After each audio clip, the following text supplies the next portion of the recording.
बिहार में आवारा कुत्तों का आतंक तेजी से बढ़ता जा रहा है। ताज़ा सरकारी आंकड़ों के मुताबिक राज्य में रोज औसतन 776 लोग कुत्तों के काटने का शिकार हो रहे हैं। सबसे ज्यादा मामले राजधानी पटना से सामने आ रहे हैं, जिसे अब हॉटस्पॉट घोषित किया गया है। स्वास्थ्य विभाग के अनुसार पिछले एक महीने में हजारों लोग एंटी रेबीज इंजेक्शन लगवाने अस्पताल पहुंचे हैं। विशेषज्ञों का कहना है कि अगर समय पर टीकाकरण और नसबंदी अभियान नहीं चला तो ये समस्या महामारी का रूप ले सकती है। मौसम विभाग ने उत्तर भारत में पश्चिमी विक्षोभ के ट्रिपल अटैक का अलर्ट जारी किया है। 3 फरवरी से 9 फरवरी तक कई राज्यों में तेज बारिश, आंधी और बिजली गिरने की संभावना है। दिल्ली, यूपी, बिहार, राजस्थान और मध्य प्रदेश में तापमान गिर सकता है। किसानों को सलाह दी गई है कि फसलों को सुरक्षित रखें, क्योंकि ओलावृष्टि की भी आशंका जताई गई है। राजधानी दिल्ली से एक चौंकाने वाला आंकड़ा सामने आया है। एनसीआरबी रिपोर्ट के अनुसार दिल्ली में रोज औसतन 54 लोग लापता हो रहे हैं, जिनमें सबसे ज्यादा संख्या महिलाओं और नाबालिग लड़कियों की है। पुलिस का कहना है कि कई मामले मानव तस्करी और घरेलू हिंसा से जुड़े हुए हैं।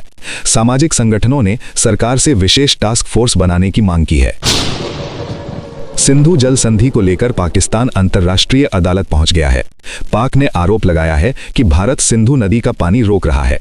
जब कोर्ट ने भारत से दस्तावेज मांगे तो भारत ने तीखा जवाब देते हुए कहा, तुम कौन हो? ये मामला द्विपक्षीय है। भारत का साफ कहना है कि वो संधि के तहत अपने अधिकारों का ही इस्तेमाल कर रहा है। मणिपुर में राजनीतिक संकट के बाद नया नेतृत्व तय हो गया है। युमनाम खेमचंद सिंह को राज्य का नया मुख्यमंत्री चुना गया है।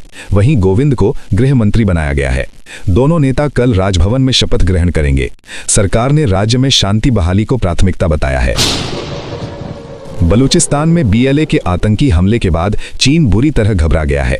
चीन ने अपने नागरिकों को ग्वादर तुरंत छोड़ने का आदेश दिया है। सीपीईसी से जुड़े सभी प्रोजेक्ट फिलहाल रोक दिए गए हैं। इससे पाकिस्तान की अर्थव्यवस्था को बड़ा झटका लग सकता है। बलूचिस्तान में हालात युद्ध जैसे बन चुके हैं। लगातार हो रहे हमलों पर पाकिस्तान के रक्षा मंत्री ने स्वीकार किया कि हम पूरी ताकत से नहीं लड़ पा रहे हैं। उन्होंने कहा कि सेना संसाधनों की कमी और अंतर्राष्ट्रीय दबाव में काम कर रही है। लोकसभा में आज जबरदस्त हंगामा देखने को मिला। विपक्ष के 8 सांसदों को पूरे सत्र के लिए निलंबित कर दिया गया। स्पीकर ने कहा कि सांसदों ने बार बार सदन की कार्यवाही बाधित की, इसीलिए ये कड़ा फैसला लिया गया। भारत की रक्षा क्षमता को लेकर बड़ी खुशखबरी आई है। रूस ने Su-32 फाइटर जेट और S-400 एयर डिफेंस सिस्टम को लेकर बड़ा तकनीकी अपडेट दिया है। इससे भारत की हवाई सुरक्षा और मजबूत होगी और दुश्मन देशों की टेंशन बढ़ना तय है। पटना के पौष इलाके में उस वक्त अफरा तफरी मच गई जब लोयला स्कूल के पास एक रेस्टोरेंट में फायरिंग हो गई। हमलावर को एक चाय वाले ने बहादुरी दिखाते हुए पकड़ लिया। पुलिस ने आरोपी को हिरासत में लेकर जांच शुरू कर दी है। पटना में अपराधियों का दुस्साहस बढ़ता जा रहा है। नकाबपोश बदमाश दिन दहाड़े घर में घुसे और युवक की गोली मारकर हत्या कर दी। इलाके में दहशत का माहौल है। पुलिस सीसीटीवी फुटेज खंगाल रही है। बलूचिस्तान में हुए आत्मघाती हमले ने पूरी दुनिया को चौंका दिया है। इस हमले को पति पत्नी ने अंजाम दिया। बीएलए ने हमलावरों की तस्वीरें जारी कर जिम्मेदारी ली है। इस हमले में कई पाक सैनिकों की मौत की खबर है। पाकिस्तान के बलूचिस्तान प्रांत में अब तक का सबसे बड़ा आतंकी हमला सामने आया है। महिला बलोच विद्रोहियों ने सेना के काफिले को निशाना बनाते हुए भीषण विस्फोट किया, जिसमें करीब 200 पाक सैनिकों के मारे जाने की खबर है। हमले की जिम्मेदारी बीएलए के महिला विंग ने ली है। पाकिस्तानी सेना ने इलाका सील कर दिया है। रेलवे पुलिस जीआरपी ने एक बड़े ठगी गिरोह का पर्दाफाश किया है। महिलाएं खुद को मॉडल और ट्रैवल ब्लॉगर बताकर यात्रियों को जाल में फंसाती थीं। नशीला पदार्थ खिलाकर सामान और पैसे लेकर फरार हो जाती थीं। जीआरपी ने 3 महिलाओं और 2 पुरुषों को गिरफ्तार किया है। सुप्रीम कोर्ट ने व्हाट्सएप की नई प्राइवेसी पॉलिसी पर सख्त टिप्पणी की है। कोर्ट ने कहा, अगर हमें समझने में दिक्कत होती है तो बिहार का आम आदमी कैसे समझेगा। कोर्ट ने व्हाट्सएप से यूजर डेटा सुरक्षा पर स्पष्टीकरण मांगा है। देहरादून के पास एक दर्दनाक सड़क हादसा हुआ है।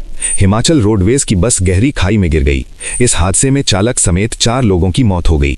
15 से ज्यादा यात्री घायल हैं। रेस्क्यू टीम ने घंटों की मशक्कत के बाद सभी को बाहर निकाला। अमेरिका के पूर्व राष्ट्रपति डोनाल्ड ट्रंप ने भारत के साथ नए ट्रेड डील की घोषणा की है। टैरिफ को 25% से घटाकर 18% कर दिया गया है। इससे भारतीय निर्यातकों को बड़ा फायदा मिलने की उम्मीद है। भारत ने इतिहास रच दिया है। एक ही साल में 5 बड़े देशों के साथ ट्रेड डील साइन किए गए हैं। इन देशों की संयुक्त जीडीपी वैश्विक अर्थव्यवस्था का 50% से अधिक है। विशेषज्ञों का मानना है कि इससे भारत दुनिया की तीसरी सबसे बड़ी अर्थव्यवस्था बनने की ओर तेजी से बढ़ेगा।